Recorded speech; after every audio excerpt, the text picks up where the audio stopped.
السلام علیکم ورحمۃ اللہ وبرکاتہ۔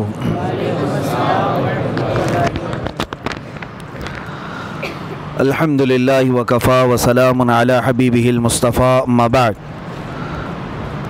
فاعوذ باللہ من الشیطان الرجیم، بسم اللہ الرحمن الرحیم۔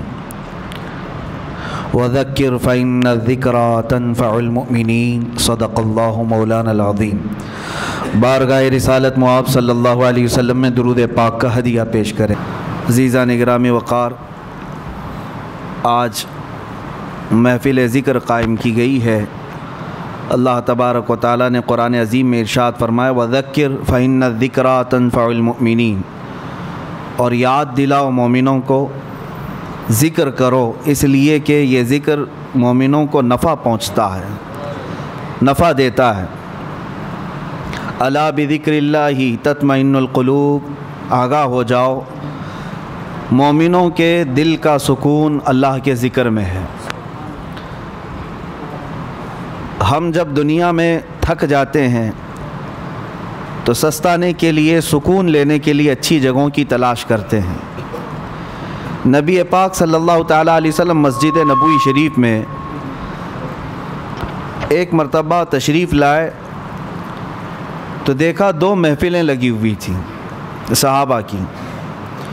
ایک محفل ایسی تھی جس میں صحابہ اکرام اللہ کا ذکر کر رہے تھے، اور ایک محفل ایسی تھی جس میں صحابہ اکرام علم حاصل کر رہے تھے، یعنی علم دین سیکھ رہے تھے، سکھا رہے تھے آپس میں ایک دوسرے کو۔ نبی پاک صلی اللہ تعالیٰ علیہ وسلم جب وہاں سے گزرے تو اپنے ساتھ ایک صحابی تھے، ان سے ارشاد فرمایا، جب تم اللہ کے باغیچوں کے پاس سے گزرو تو کچھ پھل کھا لیا کرو۔ جب تم اللہ کے باغیچوں کے پاس سے گزرو تو کچھ پھل کھا لیا کرو۔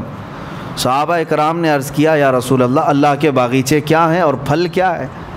نبی پاک صلی اللہ علیہ وسلم نے فرمایا، مسجد میں لگی ہوئی یہ محفل اللہ کے باغیچے ہیں، اور جو یہاں سے گزرا یا اس میں شرکت کیا، گویا کہ اس نے اللہ کے باغیچوں میں سے پھل کھا لیا۔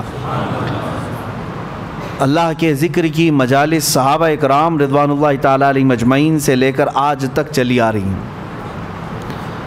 تقریر اپنی جگہ پر، نعت اپنی جگہ پر، لیکن اللہ کے ذکر میں جو اثر ہے وہ کسی چیز میں نہیں ہے۔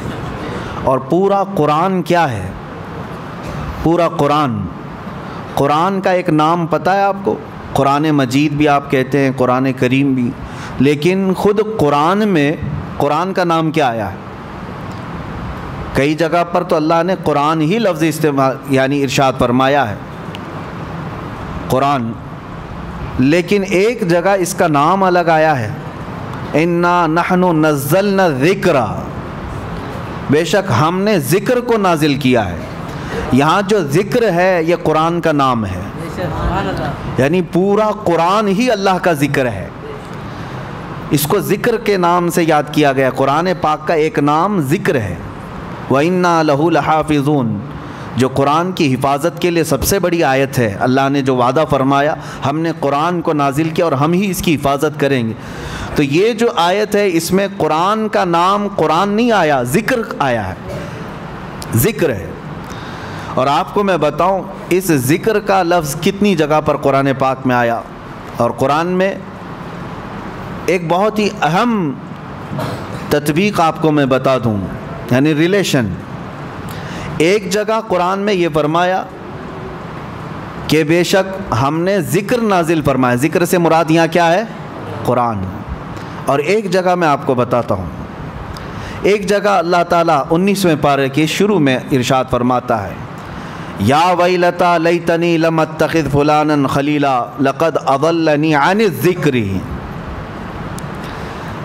کچھ لوگ قیامت کے دن چیخ چلا کر کے کہیں گے، یہ پکارتے رہیں گے، کاش میں فلاں کی دوستی نہ کیا ہوتا تو اچھا ہوتا، کیونکہ کئی لوگ صرف دوستی کی وجہ سے جہنم میں جا رہے ہوں گے، بری صحبت کی وجہ سے۔ لیکن وہاں پر جو بندہ یہ کہے گا، یا ویلتا لیتنی لم اتخذ فلانا خلیلا، فلاں کو میں دوست نہیں بنایا ہوتا تو اچھا ہوتا، تو وہ دوست اس کو کیا کیا تھا ایسا دنیا میں جس کی وجہ سے وہ وہاں واویلا مچا رہا ہے قیامت کے دن. اس کے ساتھ کیا ایسا دھوکہ کیا تھا اس نے, دوست نے کیا کیا تھا؟ گمراہ کیا یا کس چیز پر مبتلا کر دیا, جھوٹ پر یا کسی اور گناہ پر؟ نہیں, وہ بندہ خود ہی پکار کر کہہ رہا ہے قیامت کے دن. اس کی دوستی سے سب سے بڑا نقصان ہوا کیا؟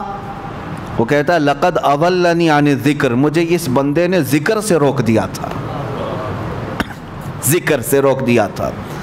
قیامت کے دن یہ خود جو جہنم میں جا رہا ہے وہ کہے گا کہ مجھے اس نے ذکر سے روک دیا تھا. اب مفسرین فرماتے ہیں وہاں کون سا ذکر مراد ہے؟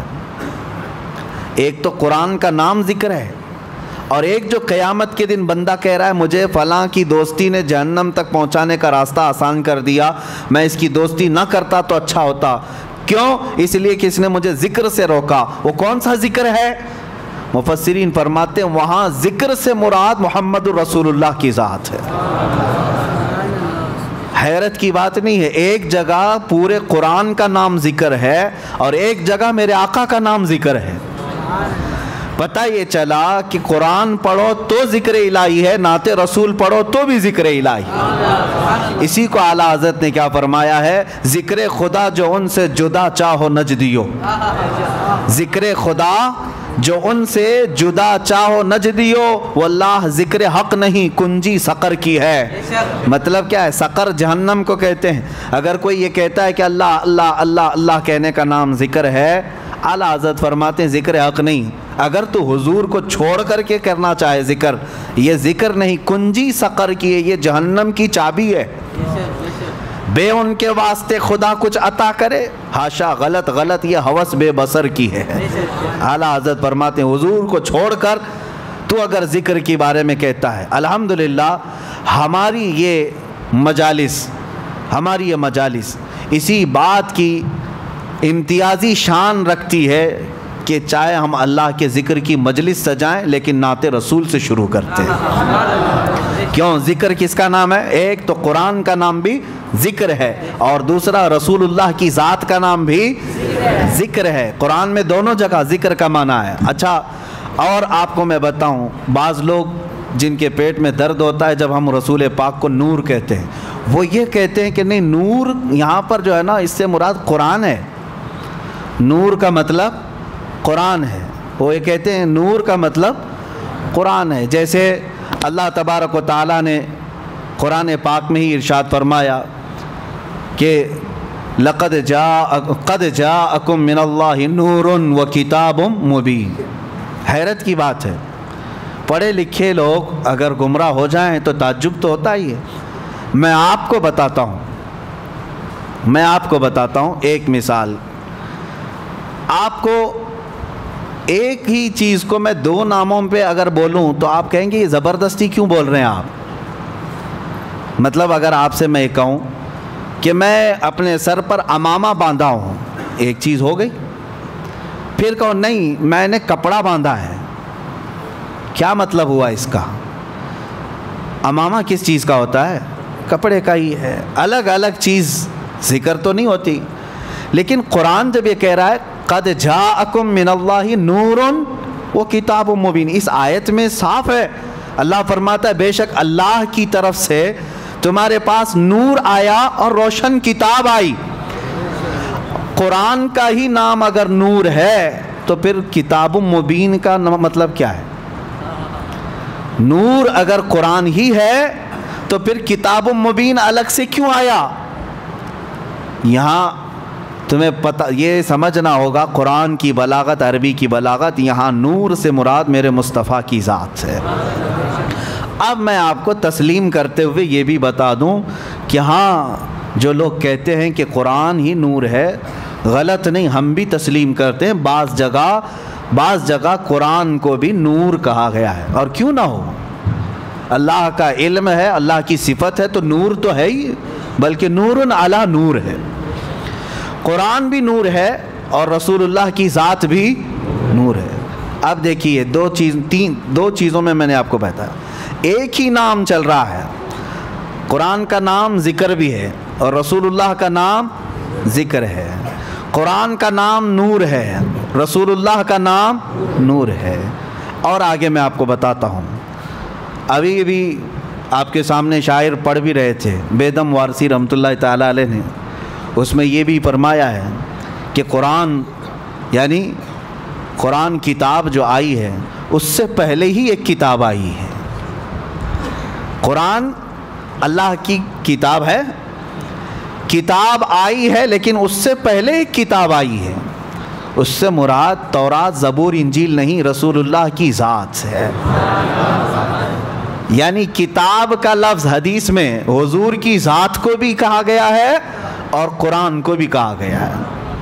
دونوں یہ جو چل رہے ہیں ریلیشن، اس کے اندر جو تعلق میں آپ کو بتا رہا ہوں توجہ سے، بہت سارے لوگ اس میں گمراہ ہوئے ہیں. اس کے لیے میں آج یہ تعلق بتا رہا ہوں. ذکر کس کا نام ہے؟ قرآن کا. اور ذکر کس کا نام ہے؟ رسول اللہ کا. نور قرآن کا نام ہے اور نور رسول اللہ کا نام. کتاب قرآن کو کہا گیا ہے، کتاب رسول اللہ کی ذات کو. آپ سوال کر سکتے ہیں ایک ذات بھلا کتاب کیسے ہو سکتی ہے؟ ایک ذات اس کو کتاب کیسے کہہ سکتے ہیں؟ کتاب میرے عزیزو آپ کو سمجھنا ہوگا کہ کتاب کیوں پڑھی جاتی ہے. کتاب سے حاصل کیا ہوتا ہے؟ کتاب پڑھ کر کے آدمی کچھ نالج لیتا ہے نا، کچھ سمجھتا ہے اور کچھ اس کو نئی معلومات حاصل ہوتی ہیں، اسی لیے تو کتاب ہوتی ہے. اب کتاب جو پنے والی ہے، پیپر والی ہے، ورق والی ہے، اس سے پڑھ کر کے آپ کو کچھ نالج ملتا ہے. تو مجھے یہ بتائیں وہ صحابہ کس کو دیکھ کر کے اپنی زندگی بدل رہے تھے؟ وہ صحابہ قرآن ابھی جو نہیں پڑھے تھے، قرآن پورا آیا ہی نہیں تھا، اس سے پہلے ہی ان کی زندگیوں میں بہت بڑا انقلاب آیا تھا. وہ کون سی کتاب پڑھ رہے تھے؟ تمہیں ماننا ہوگا وہ کتاب یہ نہیں، وہ کتاب ذات رسول کو پڑھ رہے تھے. کتاب دونوں نام ہو گئے، دونوں نام ہو گئے. اب آئیے اور ایک میں کمبینیشن بتاؤں. سب سے پہلے کون پیدا ہوا دنیا میں؟ سب سے پہلے کیا پیدا ہوا؟ حدیثیں الگ الگ ہیں. سنیوں میں مشہور ہے کہ حضور صلی اللہ تعالیٰ علیہ وسلم نے ارشاد فرمایا کہ سب سے پہلے اللہ نے میرے، باقی آپ ہی کمپلیٹ کر رہے ہیں. پتہ ہے، ہر سنی کو پتہ ہے کہ سب جانتے ہیں حضور نے فرمایا سب سے پہلے اللہ نے، حضور نے کیا فرمایا؟ میرے نور کو پیدا. یہ سب کو پتہ ہے، لیکن حدیث اور بھی ہے. حدیث میں ایک حدیث میں میرے آقا صلی اللہ علیہ وسلم فرماتے ہیں سب سے پہلے اللہ تعالیٰ نے قلم کو پیدا کیا. سب سے پہلے اللہ نے قلم کو پیدا کیا. اور ایک حدیث میں ہے حضور اکرم صلی اللہ تعالیٰ علیہ وسلم فرماتے ہیں سب سے پہلے اللہ تعالیٰ نے لوح محفوظ کو پیدا کیا. ساری کائنات سے پہلے کسی بھی چیز کا ذکر نہیں ہے وہاں، کسی بھی نور کا ذکر نہیں. حضور نے فرمایا سب سے پہلے اللہ تعالیٰ نے لوح محفوظ کو پیدا کیا. تختی جس پر ساری کائنات لکھی گئی ہے، یہ لوح محفوظ کو. اب تطبیق دے کر کے بتاؤ، حضور پاک صلی اللہ تعالیٰ علیہ وسلم نے ایک حدیث میں فرمایا سب سے پہلے اللہ نے میرے نور کو پیدا کیا. ایک حدیث میں حضور فرما رہے ہیں سب سے پہلے اللہ نے قلم کو پیدا کیا. ایک حدیث میں فرما رہے ہیں سب سے پہلے اللہ نے لوح محفوظ کو پیدا کیا. آخر سب سے پہلے آیا کون؟ تو یہ فیصلہ جو ہے صرف عاشقان رسول کر سکتے ہیں. فنا فی الرسول، عاشق رسول اقبال لاہوری فرماتے ہیں، قلندر لاہوری علامہ اقبال یہ کہتے ہیں اس کا فیصلہ یہ ہے یا رسول اللہ لوح بھی تو قلم بھی تو، تیرا وجود الکتاب، ساری چیزیں آپ ہیں یا رسول اللہ.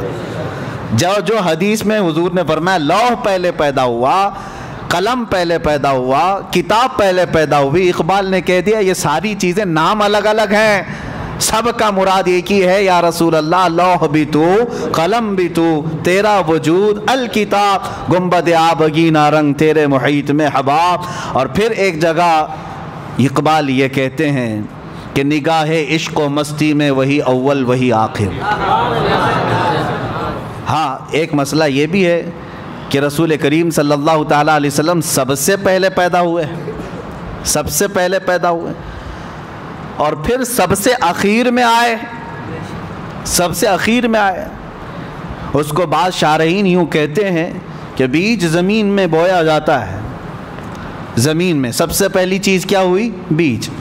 بیج سے پودا نکلا، پودے سے شاخیں بڑھتی گئی، درخت ہو گیا، درخت ہو جانے کے بعد ٹہنیاں، پتے، پھر اس کے بعد پھول لگے، پھول کے بعد پھل آئے، اور پھل کے بعد اندر کیا نکلا؟ بیج۔ یعنی اس درخت کی آخری چیز وہی بیج ہے جو زمین میں ہم نے بویا تھا۔ جو زمین میں بیج تھا وہی پکنے کے بعد آخر میں وہی بیج آیا۔ تو اقبال یہ کہتے ہیں نگاہ عشق و مستی میں وہی اول وہی آخر۔ اب جو رسول اللہ صلی اللہ تعالیٰ علیہ وسلم کی حدیثیں ہیں اس میں ایک بات کی طرف میں آپ کو لے کر کے آ رہا ہوں۔ ذکر کیا ہے، کتاب کیا ہے، نور کیا ہے، لوح کیا ہے، قلم کیا ہے؟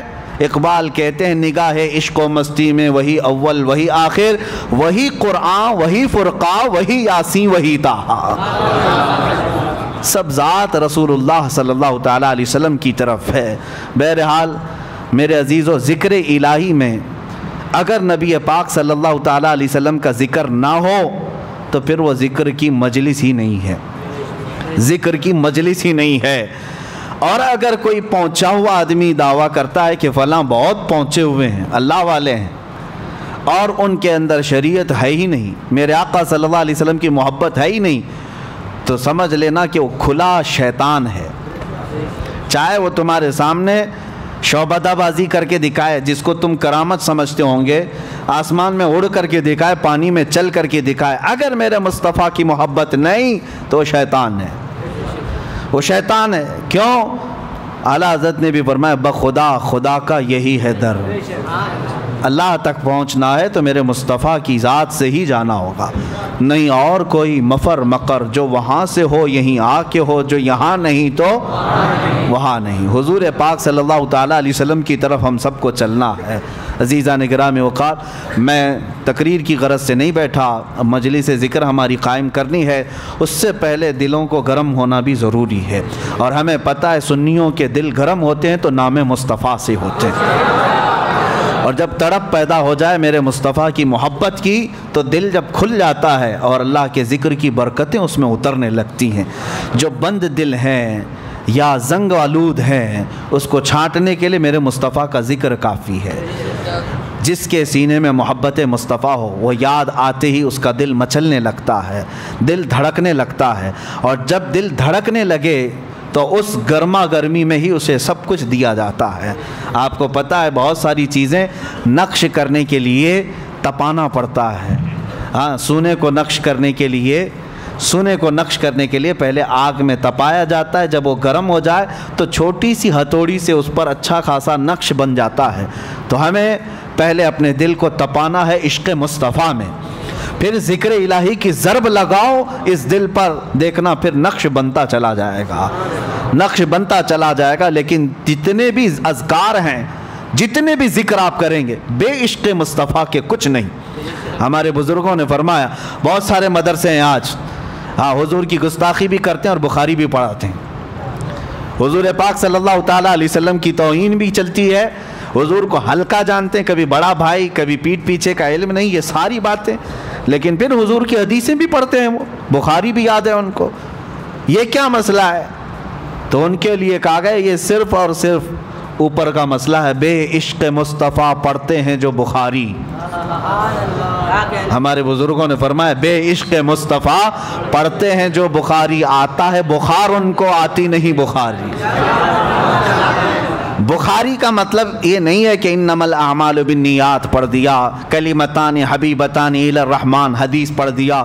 بخاری کا مطلب یہ لفظی احادیث پڑھنا نہیں ہے، بخاری کا مطلب یہ ہے، ایک بزرگ کی بات میں بتاتا ہوں، احمد آباد کے رہنے والے تھے غالباً، تو وہ ان کے متعلق مشہور تھا پڑھے لکھے نہیں ہیں، بہت سارے لوگ یہ سمجھتے تھے، وہ جذب کے عالم میں رہتے تھے، پرانے کپڑے، پراگندہ بال، ذکر الہی میں مشغول، ایسا لگتا تھا کہ یہ عام آدمی ہے، دیہاتی آدمی ہے۔ لیکن کچھ لوگوں کو میں آپ کو یہ بتا دوں، شیخ سعدی رحمۃ اللہ علیہ کی ایک بات نصیحت ہے، ہر بیشہ گما مبر کے خالیس شاید کہ پلنگ خفتہ باشد، ہر جنگل کو خالی مت سمجھ لینا، کسی جنگل میں شیر سویا ہوتا ہے، ہر جنگل کو خالی مت سمجھنا، یہ شیخ سعدی رحمۃ اللہ علیہ نے فرمایا۔ ہر انسان کو ایرا غیرہ نتھو کھیرا مت سمجھ لینا اس کے ظاہر کو دیکھ کر، ہاں ارادت ہو تو دیکھ ان کو ید بیضا لیے بیٹھے ہیں اپنی آستینوں میں۔ کچھ فقراء کچھ قلندر ایسے ہوتے ہیں۔ تو یہ درویش جن کے بارے میں بتا رہا ہوں، اللہ والے تھے، ذکر الہی میں رہتے تھے، لیکن مدرسے میں پڑھنے والے طلباء اور کچھ علماء وہ مذاق بھی اڑاتے تھے، لوگ خامخواہ پیچھے چلتے رہتے ہیں اس بوڑھے کے، کیا آتا جاتا تو کچھ ہے نہیں۔ تو ان لوگوں نے سب لوگوں کو الگ الگ ورگلایا بھی۔ ایک دن لوگوں نے کہا نہیں بابا اللہ اور اس کے رسول کا ہی ذکر کرتے ہیں، کہا کچھ نہیں ہے، پڑھے لکھے نہیں ہے وہ۔ تو یہ باتیں بہت پھیل گئی۔ تو ایک دن اس درویش کے پاس کچھ طلباء آئے، کچھ علماء آئے، کہا کہ بابا جی ہم آپ سے بہت متاثر ہیں، انسپائر ہیں آپ سے بہت زیادہ، اور ہم آپ کی بڑی عزت کرتے ہیں، ہم آپ کو اپنے مدرسے میں مہمان بلا کر کے لے جا رہے ہیں، آئیے۔ توہین تھی۔ مدرسے میں لے آئے اور سیدھے مسند پر بٹھا دیے جہاں بخاری شریف پڑھائی جاتی تھی۔ جو شیخ الحدیث بیٹھتے تھے کہا کہ بابا جی بیٹھے، ہم آپ سے فیض اٹھانا چاہتے ہیں، بخاری شریف پڑھائیں۔ وہ ڈھکوسلے پیر نہیں تھے جو لوگوں کے چورے پر اپنی زندگی گزارتے ہوں، وہ فنا فی اللہ تھے۔ یہ اور بات ہے کہ ظاہراً ان کے خد و خال غریبوں سے نظر آتے تھے۔ بیٹھے، کہا کہ بیٹا میری یہ مجال نہیں ہے، یہ میرا میدان نہیں ہے، مجھے اس سے دور رکھو۔ انہوں نے کہا نہیں، بڑا چرچا آپ کا ہے، آج آپ کو بخاری پڑھانا ہی، بخاری پڑھانی ہے۔ بہت ضد کیا، اصرار کیا، تو انہوں نے بخاری شریف کھول دی۔ سارے طلباء بھی تھے، علماء بھی تھے، بڑے بڑے علماء بیٹھے ہوئے تھے۔ اب اس مرد حق، مرد قلندر نے جو بخاری شریف کو شروع کیا، ان عمر رضی اللہ تعالیٰ عنہ قال قال رسول اللہ صلی اللہ علیہ وسلم انما الاعمال بالنیات، یہاں سے شروع کیا، حدیث پڑھتے رہے پڑھتے رہے پڑھتے رہے۔ بخاری شریف کی حدیثیں ایک جلد، دو جلد، تقریباً کئی ہزار حدیثیں ہیں، جا کر کے آخری حدیث کلمتان حبیبتان الی الرحمن خفیفتان علی اللسان ثقیلتان فی المیزان سبحان اللہ وبحمدہ سبحان اللہ العظیم، بخاری شریف کی ختم تک پہنچ گئے۔ حدیث روایت کے ساتھ، سند کے ساتھ، صحابہ کے ناموں کے ساتھ پوری حدیثیں۔ میرے عزیزو، یہ گھنٹے دو گھنٹے کی بات نہیں، پوری بخاری پڑھنے کے لیے کم از کم میں فاسٹ بھی پڑھوں، قرآن کو سنانے کے لیے 30 دن لگ جاتے ہیں، بخاری شریف اس سے بھی زیادہ ہے۔ قرآن شریف میں 30 پارے ہیں، تلاوت سے ہو جائیں گے، بخاری شریف میں سندیں پڑھتے پڑھتے وقت ہو جائے گا۔ اگر اسی طرح 1 گھنٹے کی تراویح کا معاملہ ہو تو بخاری کو سنانے کے لیے 2 مہینے لگ جائیں گے۔ انہوں نے ایک مجلس میں پوری سنائی، سب کپڑے پھاڑنے لگ گئے، چیخنے لگ گئے، چلانے لگ گئے، اور اس کے بعد وہ اپنا عصا اٹھائے اور کھڑے ہو گئے۔ ان کو لے کر کے گئے، ایک عالم دین ان کے قدموں میں گر گئے، اور اس کے بعد کہا بابا ہمیں معاف کر دیں، ہم نے کبھی یہ نہیں سوچا تھا کہ آپ بخاری شریف بھی پڑھتے ہیں یا پڑھاتے ہیں، یہ کمال کی بات ہے، ہماری بدگمانی کو معاف کریں۔ انہوں نے ہنس کر مسکرا کر ایک تھپڑ لگایا اور کہا جاؤ میاں، میں کہاں پڑھاتا ہوں، اور حقیقت تو نے جو گمان کیا ویسا ہی میں ہوں، میں پڑھا لکھا نہیں ہوں۔ کہا پوری بخاری پڑھا دیے۔ کہا میں کہا، سامنے رسول اللہ بول رہے تھے، میں پڑھ رہا تھا۔ اللہ اکبر، سامنے مصطفیٰ کریم صلی اللہ علیہ وسلم بیٹھے تھے، وہ بولتے جاتے تھے اور میں سن کر کے بیان کرتا جاتا تھا۔ اس کو کہتے ہیں بخاری شریف پڑھنا۔ بے عشق مصطفیٰ جو پڑھتے ہیں بخاری، آتا ہے بخار ان کو، آتی نہیں بخاری۔ ساری چیزوں کا کل ملا کر کے حاصل کلام ایک ہی ہے، وہ جو نہ ہو تو کچھ نہ ہو، جان ہے وہ جان، اور جان ہے تو اب ہماری جان ہے، جان کا ذکر اگر نہ ہو۔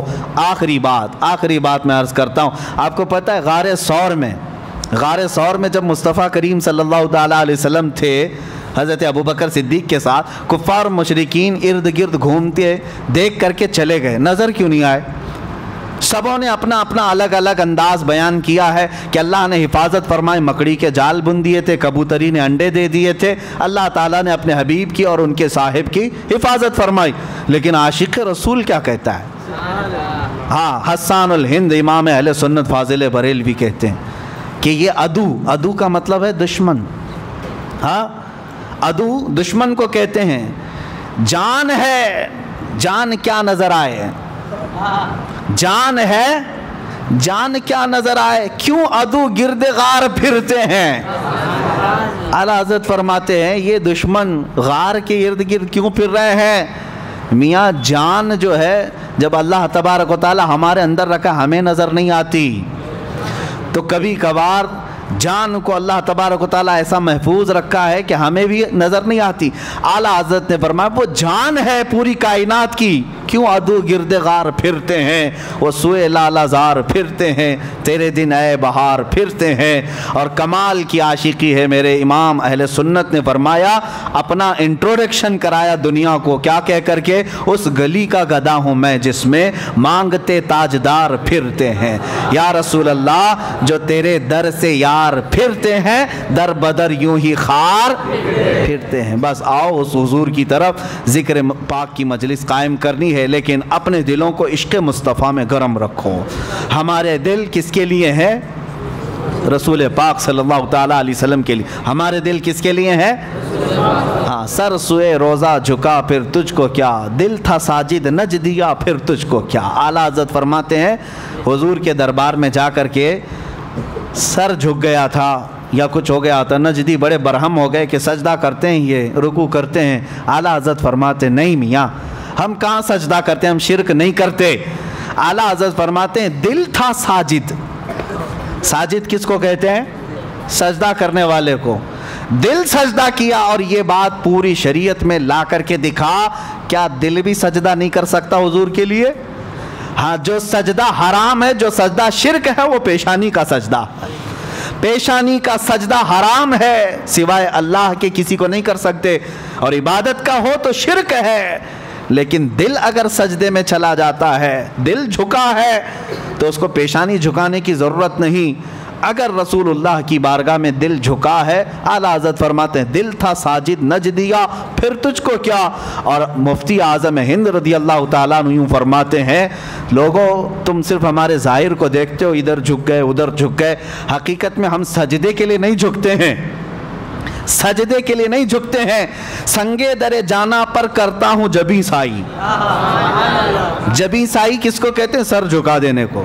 ہاں، میرے مصطفیٰ کے دربار پر سر جھک جاتا ہے، اس کا مطلب سجدے کے لیے نہیں۔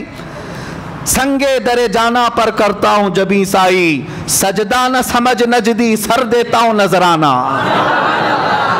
سجدہ نہ سمجھ نجدی سر دیتا ہوں نذرانہ۔ اللہ تبارک و تعالی ہمارے سروں کو میرے مصطفیٰ کے قدموں میں قبول فرمائے۔ دعا یہی ہے کہ مولا کریم جب روح نکلنے کو آئے تو میرے مصطفیٰ کے آستانے پر ہماری حاضری ہو۔ دعا یہی ہے کہ مولا تبارک و تعالی جب زندگی کا خاتمہ قریب آئے تو میرے مصطفیٰ کی جالیاں قریب ہو جائیں، جنت البقیع میں سونا نصیب ہو، خاک مدینہ نصیب ہو، مدینہ طیبہ کا کفن نصیب ہو۔ وصلی اللہ تعالی علی خیر خلق محمد وآلہ واصحابہ اجمعین، وآخر دعوانا ان الحمد للہ رب العالمین۔